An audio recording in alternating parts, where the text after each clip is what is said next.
Hey everyone, how are you doing? Hope you all are very good. Same here.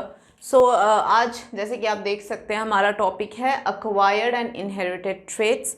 यानी कि अब हम क्या करने वाले, मतलब आप लोग बेसिकली देखो एवोल्यूशन पढ़ रहे हो। एवोल्यूशन में हमने थोड़ा सा बीटल्स के एग्जाम्पल से कुछ कॉन्सेप्ट समझने की कोशिश करी थी वेरिएशन से रिलेटेड। और मैं आपसे मतलब वो डिस्कशन कंटिन्यूएशन में चल ही रहा था, क्योंकि एवोल्यूशन एक ऐसा टॉपिक है कि आप एक लेक्चर में यूँ ख़त्म कर दो, इतना आसान नहीं है भाई। ज़माने लग गए एवोल्यूशन होने में, तो हमें पढ़ने में भी तो लगेंगे ना। सिंपल सा कॉन्सेप्ट है।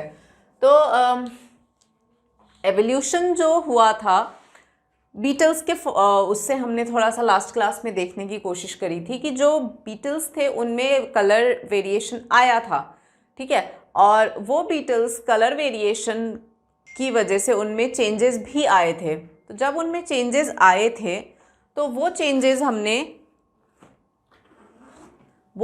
हमने देखे कि जैसे कि ग्रीन बीटल्स आए, है ना। ओरिजिनली रेड थे, रेड से ग्रीन आए, और वो लोग रहते भी ग्रीन बुशेस के बीच में थे। तो हमने ये देखा था कि रेड बीटल से ग्रीन वाला एवोल्यूशन तो वेरिएशन तो उनके लिए फ़ायदेमंद था। क्यों? क्योंकि ग्रीन बुशेस में जो रेड बीटल्स थे वो आसानी से दिख जाते थे क्रो को, लेकिन ग्रीन बुशेस में ग्रीन बीटल्स इजीली नहीं दिखते थे। तो रेड वाले को तो ऑब्वियसली नुकसान हुआ, लेकिन ग्रीन वाले को फ़ायदा हुआ था, इफ़ यू रिमेंबर। लेकिन फिर मैंने कहा कि रेड बीटल ओरिजिनल पॉपुलेशन था, वेरिएशन आया और उसमें ब्लू कलर आया। तो अब रेड हो या ब्लू, क्रो को तो कॉन्ट्रास्टिंग उसमें तो आसानी से दिख जाएगा ना। व्हेन द कॉन्ट्रास्टिंग वो चीज़ जो अवेलेबल है, मतलब ग्रीन बैकग्राउंड में चाहे रेड हो या ब्लू हो, आसानी से दिखेगा।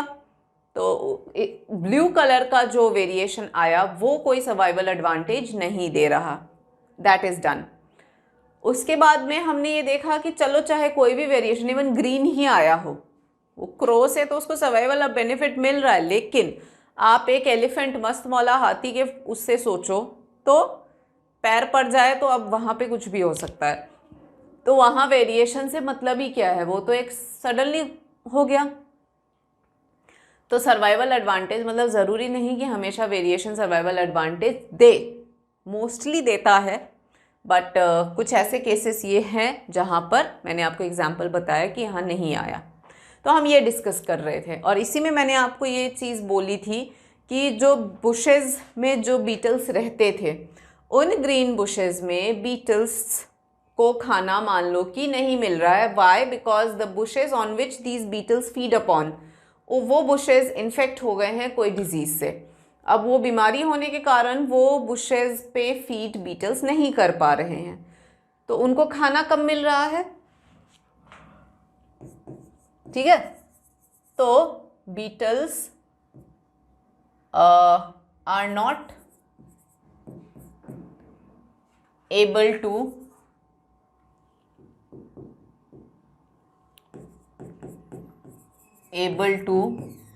feed on the bushes। क्यों नहीं फीड कर पा रहे हैं? बिकॉज bushes are as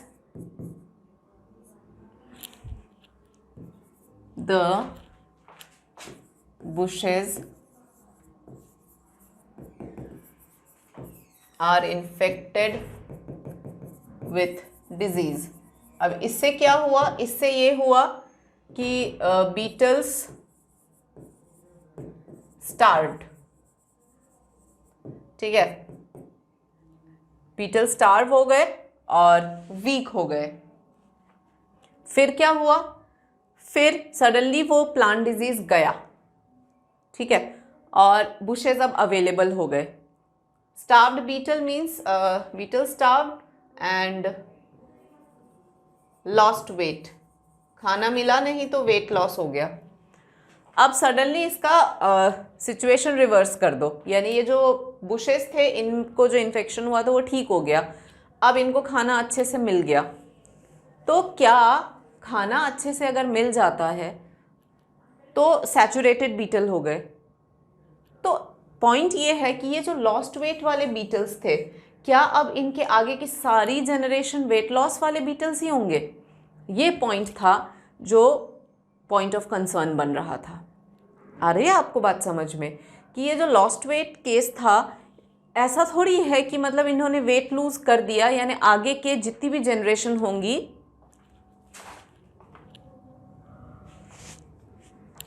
आगे की जितनी भी जनरेशन होंगी वो बिल्कुल ऐसे दुबले पतले बीटल ही होंगे, ऐसा नहीं होता ना। वही चीज़ आपको बुक समझाने की कोशिश कर रहा है, and that is called acquired and inherited traits. Acquired trait वो होते हैं जो ऑर्गेनिज्म गेन्स इन हिज और हर लाइफ टाइम, ठीक है। Acquired traits, acquired traits are those traits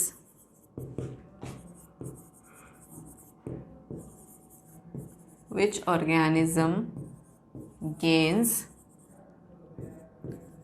in his or her lifetime and are not inherited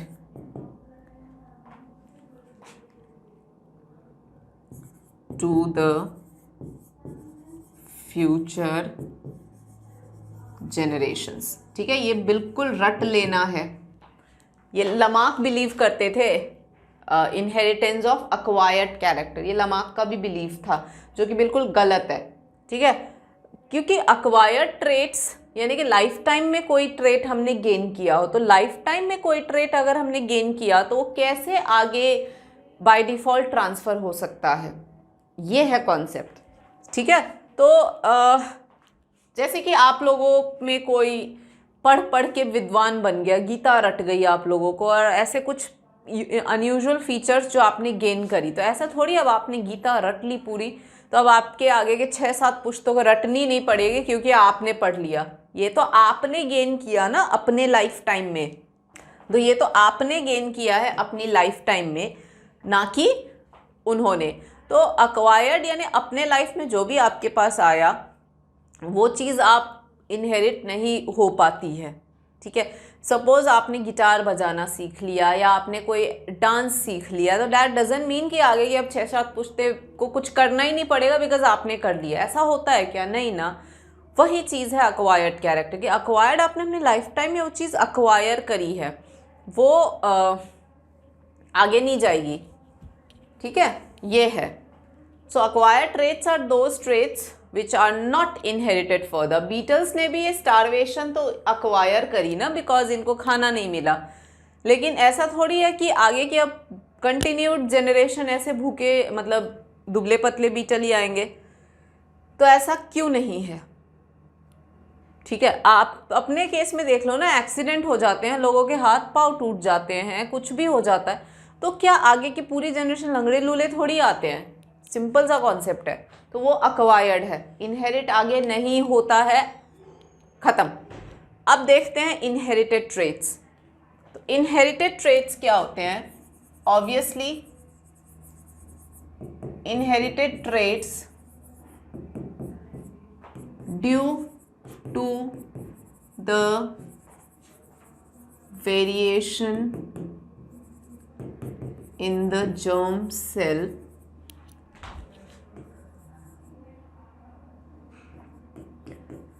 these traits are inherited in future generations। ठीक है, तो इनहेरिटेड ट्रेट्स ये वो traits हैं जिसमें जर्म सेल में चेंज आता है। देखो, अगर कोई चेंज जर्म सेल में आए ना तो वो बिल्कुल इनहेरिट हो जाएगा, क्योंकि वो सेल है जो रिप्रोडक्शन में पार्ट लेते हैं। तो अगर कोई वेरिएशन जर्म सेल में आया है तो वो जाएगा आगे ऑफस्प्रिंग में। अगर जर्म सेल में चेंजेस वेरिएशन कुछ नया नहीं आया, जो है वही है, तो फिर वही इनहेरिट होगा।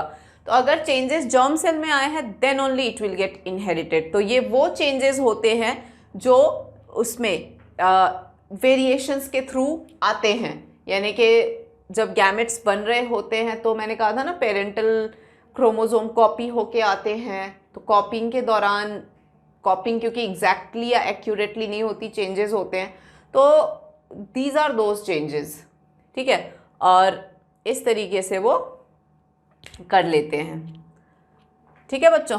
तो दीज आर इनहेरिटेड ट्रेट्स, यानी कि changes in the germ cell. तो सेक्सुअल रिप्रोडक्शन में ये ज़रूर होता है कि due to that the DNA copying inaccuracy की वजह से चेंजेस जो है वो जर्म सेल में आते हैं और वो चेंजेस जो है वो इनहेरिट होते हैं, लेकिन अक्वायर्ड वाले कभी भी इनहेरिट नहीं हो सकते। ये बिल्कुल कॉन्सेप्ट आपको रट लेना है, ठीक है। So this is inherited traits, और इसमें जो भी वेरिएशन, अब ये आप एग्जैक्टली कोट नहीं कर सकते हो, ये वो है जो आया है जर्म सेल के अंदर, ठीक है। नाउ नेक्स्ट टॉपिक इसी में हम ले रहे हैं, that is speciation. Speciation, it is the process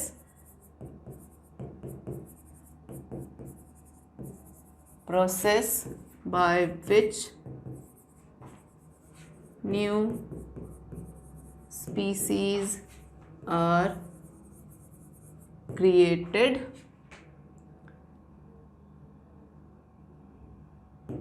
ठीक है, it is the process by which new species are created, okay.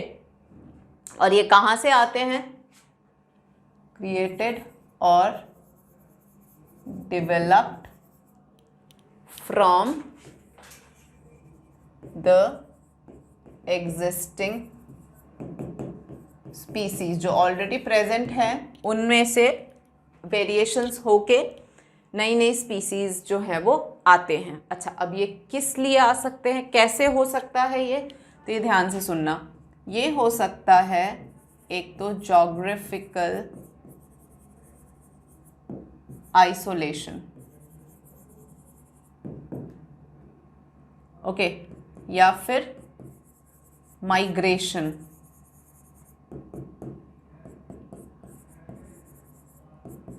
Genetic drift, natural selection. देखो, geographical isolation leads to reproductive isolation. अभी ध्यान से सुनना, ज्योग्राफिकल आइसोलेशन में for example beetles का population ले लेते हैं, ठीक है। अब बीटल्स का पॉपुलेशन, एक ग्रुप इधर रह रहा है और एक ग्रुप थोड़ा सा धीरे धीरे वो मतलब सब पॉपुलेशन बन गए उसके, यानी वो थोड़ा सा, क्योंकि बीटल्स छोटे छोटे ऑर्गेनिज्म होते हैं, बहुत लंबा माइग्रेशन कर नहीं पाते, लेकिन क्या हुआ कि एक सब पॉपुलेशन बन गया, एक सब ग्रुप बन गया और वो लोग बिल्कुल थोड़े से अलग सेपरेट हो गए, ओके। अब जब वो बिल्कुल सेपरेट हो गए और ये ग्रुप सेपरेट हो गया, तो ऑब्वियस सी बात है ना, ये जो बीटल्स हो गए ये क्या करेंगे, अब जो भी काम इनका होगा वो अपनी ग्रुप में होगा। इनका ये नहीं है कि वो वहाँ से उछल के यहाँ आ गया, यहाँ से उछल के वहाँ हो गया। नॉर्मल रिप्रोडक्शन करेंगे, ये आपस में करेंगे, ये आपस में करेंगे। तो since they are in their own world और अपने अपने इनकी वेरिएशंस चल रहे हैं, दो ग्रुप्स हैं, ये अपना कर रहे हैं, ये अपना कर रहे हैं, इनका अपना डेवलपमेंट हो रहा है, इनका अपना डेवलपमेंट हो रहा है। तो जैसे जैसे टाइम निकलता जाता है, इनमें अपना एक पॉपुलेशन अपना डेवलप कर रहे हैं, ये इनमें अपना डेवलप हो जाता है। देखते देखते ये दोनों एक दूसरे से इतने डिफरेंट, इतने इन द सेंस बहुत ज़्यादा ऐसे नहीं हो सकता है, इनके रिप्रोडक्टिव जो सेल्स हैं उनमें शेप एंड साइज में थोड़ा फ़र्क आ गया हो, इनके शेप एंड साइज में थोड़ा फ़र्क आ गया हो, और इधर इनके रिप्रोडक्टिव बिहेवियर इस तरफ के पॉपुलेशन का और इस तरफ के पॉपुलेशन का। मतलब आप देखो, सपोज फॉर एग्जांपल इसको हम लेते हैं नेक्स्ट पेज पे, हम देख रहे हैं ज्योग्राफिकल आइसोलेशन, जिसकी वजह से आता है रिप्रोडक्टिव आइसोलेशन। तो बेसिकली बच्चों क्या है, ये आपस में ही वो कर रहे हैं, रिप्रोड्यूस कर रहे हैं, मतलब सपोज एक ग्रुप यहाँ है ना, यहाँ पे ये बीटल्स मान लो प्रेजेंट है। अब ये समहाउ जो है सब पॉपुलेशन बन गई इनकी, और ये चले गए इधर,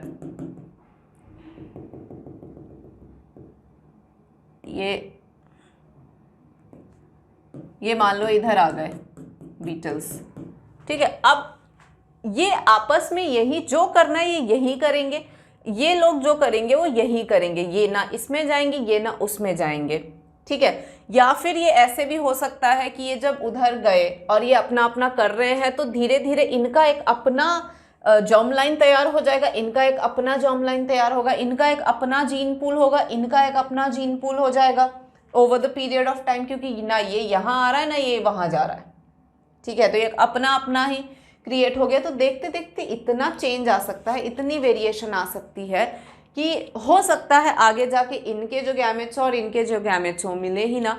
रिप्रोडक्टिव एक बिहेवियर भी होता है, वो बिहेवियर भी अलग लगेगा, एक अपना सा नहीं लगेगा। यहाँ वाले बीटल्स को ये वाले लोग थोड़े अपने से लगते हैं, वो देखेंगे अरे कोई और है।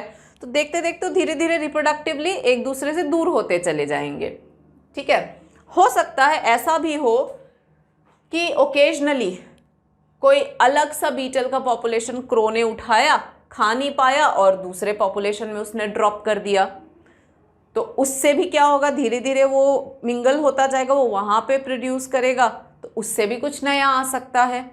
तो इन तरीक़ों से अल्टीमेटली क्या हो जाएगा कि नए स्पीसीज़ बनने के चांसेस बढ़ जाते हैं, क्योंकि ये अपना कर रहा है, ये अपना कर रहा है, कोई मिक्सिंग नहीं हो रही, तो इनका एक अपना जनरेशन बन जाएगा, इनका एक अपना बन सकता है, और आगे जाके ऐसा हो जाएगा कि दोनों एक दूसरे से रिप्रोडक्टिवली आइसोलेटेड हो जाएं, एंड फाइनली एक नया स्पीसीज़ इनकी वजह से क्रिएट हो जाएगा और एक नया स्पीसीज़ इनकी वजह से क्रिएट हो जाए। तो दिस इज स्पीसीएशन, जो रिप्रोडक्टिव आइसोलेशन की वजह से हो सकता है, ठीक है। अब इसमें मान लो ऐसा होएगा कि मान लो नदी वदी बीच में आ गई, पहाड़ आ गए, तो बिल्कुल ही नहीं मिलना होगा, तो फिर बनना ही है नया स्पीसीज़। एक तो ये रीज़न है जिससे कि न्यू स्पीसीज़ फॉर्म होते हैं, ठीक है। दूसरा रीज़न है माइग्रेशन। माइग्रेशन में भी क्या होता है बच्चों कि एक जीन पूल जो है वहाँ से एक्सीडेंटली कोई भी स्पीसीज़ जो है, जो पॉपुलेशन है, वो माइग्रेट करके कहीं और चला गया। अब वो जहाँ गया है वो वहीं पर रिप्रोडक्शन कर रहा है। तो यहाँ भी समझ में वही बात आ गई ज्योग्राफिकल आइसोलेशन वाली, कि अगर ये माइग्रेट करके कहीं चला भी गया है तो वहीं का पॉपुलेशन से वो इंटरब्रीड करेगा, वहीं रहेगा, वहीं सब कुछ करेगा। तो सिंस वो वहाँ जाके वहाँ चीज़ें करने लग गया रिप्रोडक्शन, तो सिंस वहाँ जाके सारी चीज़ें हो रही हैं, तो इसमें भी बहुत सारा चांसेस है कि नए स्पीसीज़ जो हैं वो बन सकते हैं, ठीक है, क्योंकि माइग्रेट हो चुके हैं। अब वो लौट के अपने पुराने पॉपुलेशन में आएंगे नहीं, तो फिर वो वहीं रिप्रोडक्शन करेंगे।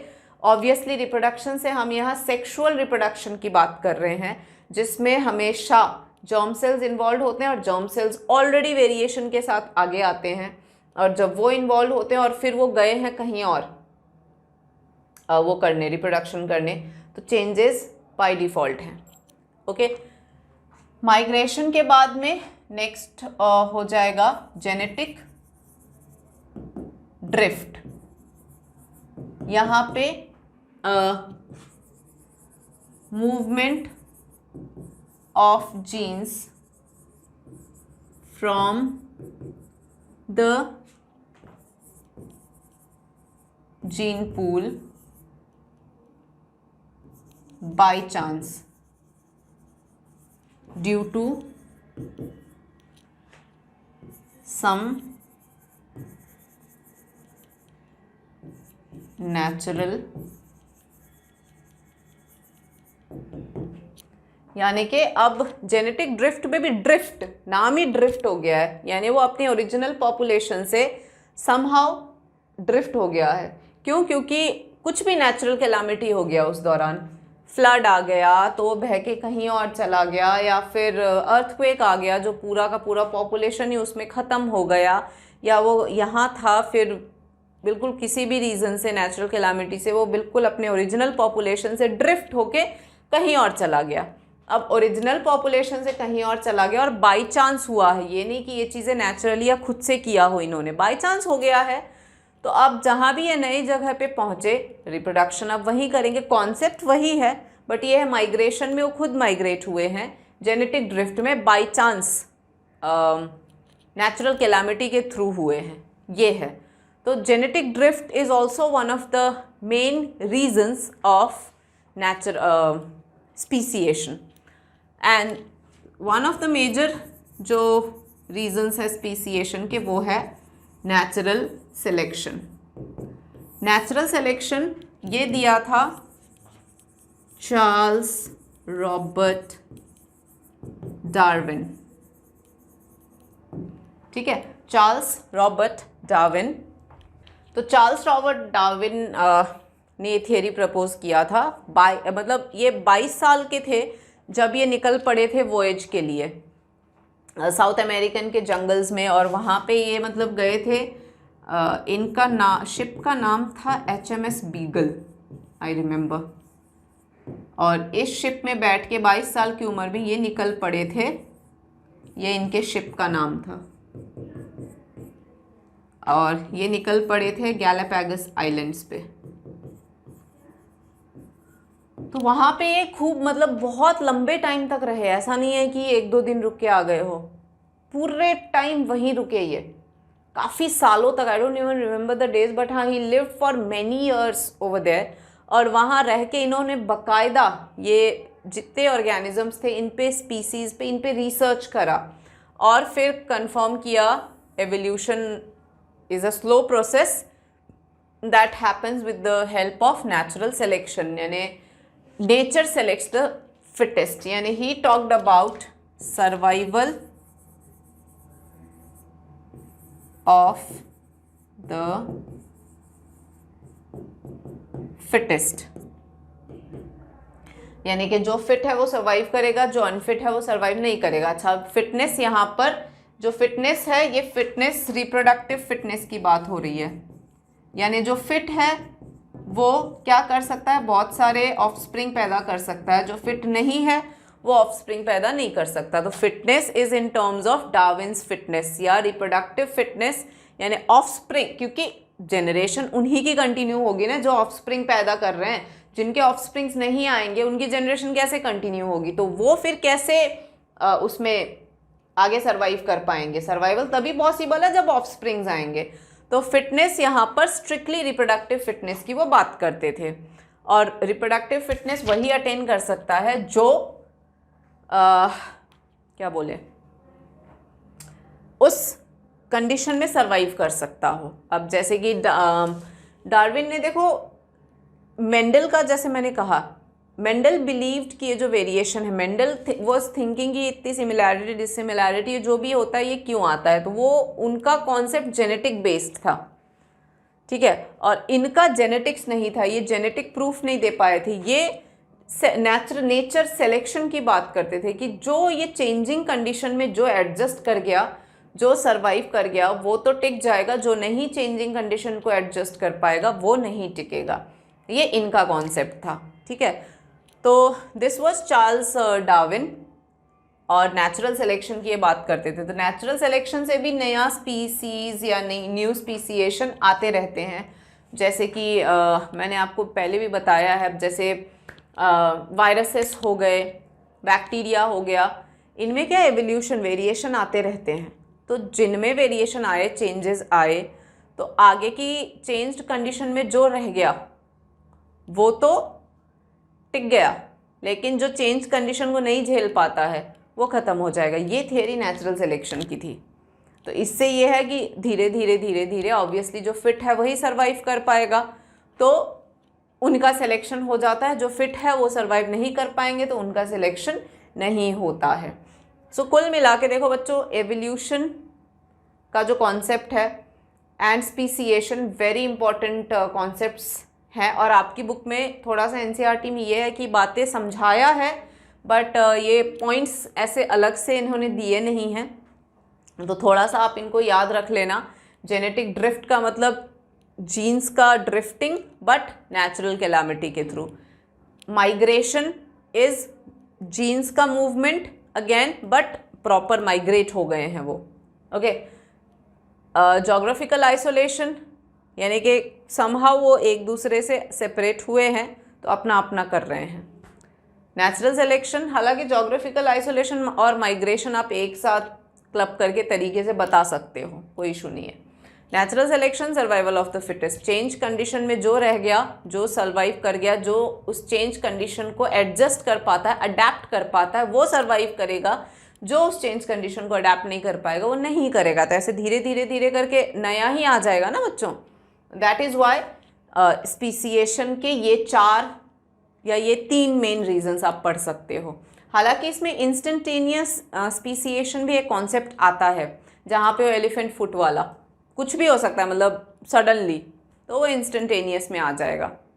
ठीक है, तो ये कुछ पॉइंट्स हैं फॉर स्पीसिएशन, आप इनको पढ़ो बिकॉज कॉन्सेप्ट थोड़े से हैं, मतलब समझना पड़ता है, या आप रट के नहीं लिख सकते हो, तो इनको थोड़ा सा आप समझो, जानो। और तब तक मैं नेक्स्ट लेक्चर लेके आती हूँ जहाँ पे और इलैबोरेटेड वे में हम इनकी डिटेल्स पढ़ेंगे। So you all take care and a goodbye to you.